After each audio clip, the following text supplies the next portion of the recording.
Hello! Welcome to Ayushita vlogs. చేపల వేపుడు అందరూ చేసేదే కదా! ఇందులో కొత్తేముంది అని అనుకుంటున్నారా? ఈ విధంగా చేసి చూడండి, కొత్తేంటో మీకే తెలుస్తది. టేస్టీ మింట్ ఫిష్ ఫ్రై ఎలా చేసుకోవాలో చూద్దాం. కావాల్సిన పదార్థాలు, తయారు చేసుకునే విధానం చూద్దాం.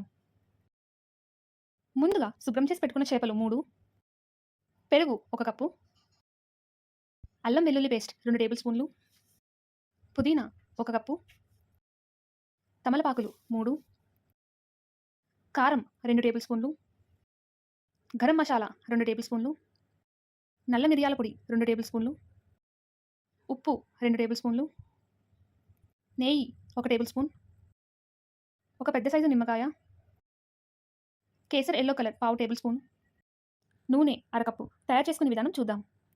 ముందుగా పుదీనా అల్లం పేస్ట్ 2 కలిపి మిక్సీ పట్టుకోవాలండి. మనకి పేస్ట్ వస్తుంది. ఇలా మిక్సీ పట్టుకున్న పేస్ట్ని మనం ఒక బౌల్లోకి తీసుకుందాం. ఇలా తీసుకున్న తర్వాత ఇందులోకి తగినంత కారం, ఉప్పు, గరం మసాలా, నల్ల మిరియాల పొడి, నెయ్యి, ఇక్కడ మనకి నెయ్యి లేకపోతే బటర్ కూడా వాడుకోవచ్చండి. నేను నెయ్యి వేసుకున్నాను. ఫుడ్ కలర్ అండి. మళ్ళీ నిమ్మకాయ పిండుకోవాలి. నిమ్మకాయ పిండిన తర్వాత తగినంత పెరుగు వేసుకుని ఈ మిశ్రమాన్ని బాగా కలుపుకోవాలి. చూడండి ఇలా ఉంది ఇది. ఇదంతా బాగా స్మూత్గా కలుపుకుంటే సరిపోతుంది. ఇలా కలిపిన తర్వాత ఈ మిశ్రమం మనకి ఈ కలర్లో వస్తుందండి. ఇలా కలిపి దీన్ని ఒక పక్కన పెట్టేస్తే సరిపోతుంది. ఇప్పుడు మనం చేపలకి స్టఫ్ ఎలా పెట్టాలో చూద్దాం. ముందు ఇలా తమలపాకు తీసుకోవాలండి. చేపలన్నిటిని బాగా శుభ్రంగా కడుక్కోవాలి. లోపల ఉన్నది కూడా తీసేసుకోవాలి. చూడండి ఎంత క్లారిటీగా కనిపిస్తుందో చేప లోపల.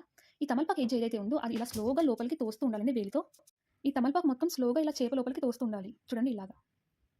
ఇలా చేయడం వల్ల తమలపాకు యొక్క టేస్ట్ చేపకు పట్టి చాలా అంటే చాలా టేస్టీగా ఉంటుందండి. జనరల్‌గా తమలపాకు తినడానికి అంతగా ఇష్టపడరు. బట్ తినని వాళ్ళు కూడా ఇది డెఫినెట్‌గా తింటారండి. తమలపాకు ఇలా హోల్ వచ్చేలా పెట్టుకోవాలండి. ఎందుకంటే మనం అందులో స్టఫ్ వేస్తాం కదా! సేమ్ ఇలాగే అన్ని చేపలకి తమలపాకు పెట్టుకోవాలి. చూడండి ఇలా. ఇలా తమలపాకు పెట్టుకున్న తర్వాత మనం ఈ చేపలోకి స్టఫ్ వేసుకుందాం. చేపకు 2 వైపులా ఇలా నాట్లు పెట్టుకున్నానండి. ఎందుకంటే ఆయిల్ లోపలికి బాగా వెళ్ళి బాగా ఫ్రై టేస్ట్ చాలా బాగా వస్తుందండి. చూడండి మనం తయారు చేసుకున్న మిశ్రమం ఇలా ఆ నాట్లు లోపల పెట్టుకోవాలి. ఇలా చేపకి అటువైపున ఇటువైపున బాగా పెట్టుకోవాలండి. చూడండి ఇలా. ఇప్పుడు వేరే సైడ్ కూడా పెడుతున్నాను చూడండి. ఇలా ఈ మిశ్రమం పెట్టడం వల్ల ఆ టేస్ట్ అనేది చేప లోపల వరకు వెళ్ళి చాలా అంటే చాలా బాగుంటుందండి. ఇలా కంప్లీట్‌గా చేపకంతటికి పెట్టుకొని అలా అన్నిట్లికి కూడా పెట్టుకుంటే సరిపోతుంది. పైన ఇలా కోట్ చేస్తున్నాను చూడండి మిశ్రమంతో. ఇప్పుడు చేప లోపల స్టఫ్ పెట్టాలి. మనం ఆల్రెడీ తమలపాకు చుట్టి పెట్టుకున్నాం కదండీ! ఇందులోకి మనం తయారు చేసుకున్న మిశ్రమం కొంచెం కొంచెంగా వేసుకోవాలి. చూడండి ఇలా. కొంచెం కొంచెంగా మిశ్రమాన్ని వేసుకోవాలి ఇందులో. ఇలా కంప్లీట్‌గా వేస్తే సరిపోతుంది. ఇలా మిశ్రమం పెట్టిన తర్వాత పైన కొంచెం గ్యాప్ ఉంచాలండి. ఇలా గ్యాప్ ఉంచడం వల్ల తమలపాకు మొత్తం మనం క్లోజ్ చేయొచ్చు. చూడండి ఇలా క్లోజ్ చేస్తూ లోపలికి తోస్తే సరిపోతుంది. ఇలా. ఇదే విధంగా మిగతా చేపలకు కూడా మిశ్రమం పట్టించి స్టఫ్ చేసుకుంటే సరిపోతుంది. చూడండి చేపలన్నీ ఇలా స్టఫ్ చేసి పెట్టేసుకున్నాను నేను. మిశ్రమం అంతా చేపల పైన రాసానండి. ఎందుకంటే ఇవి 1 అవర్ పాటు మనం నానబెట్టుకోవాలి. 1 అవర్ తర్వాత చేపలు ఫ్రై చేసుకోవడానికి నేను స్టవ్ మీద పాన్ పెట్టుకున్నానండి. ఇందులో కొంచెం ఎక్కువగా వేసుకుంటున్నాను ఆయిల్. నూనె బాగా కాగిందండి. ఇప్పుడు చేపను వేసుకుందాం. చూడండి నూనె ఎలా చిటపటలాడుతుందో. ఇలాగ చేపలన్నీ వేసుకొని చిన్న మంట మీద ఒక 10 నిమిషాల పాటు వేగనివ్వాలి. ఇలా చిన్న మంట మీద ఫ్రై చేసుకోవడం వల్ల ఆ తమలపాకు టేస్ట్ కూడా చేపకు బాగా పడుతుందండి. ఒక 10 నిమిషాల తర్వాత నేను ఆల్రెడీ చేపలని తిప్పి పెట్టుకున్నానండి. చేపను తిప్పిన తర్వాత వీటిని కూడా ఒక 10 నిమిషాలు చిన్న మంట మీద ఫ్రై అవ్వనివ్వాలండి. అప్పుడే మసాలా అంతటా చేపకు పట్టి చాలా అంటే చాలా టేస్టీగా, స్మూత్‌గా కూడా వస్తదండి. ఇలా 10 మినిట్స్ ఫ్రై అయిన తర్వాత మనం ప్లేట్‌లోకి తీసుకొని సర్వ్ చేసుకుంటే సరిపోతుంది.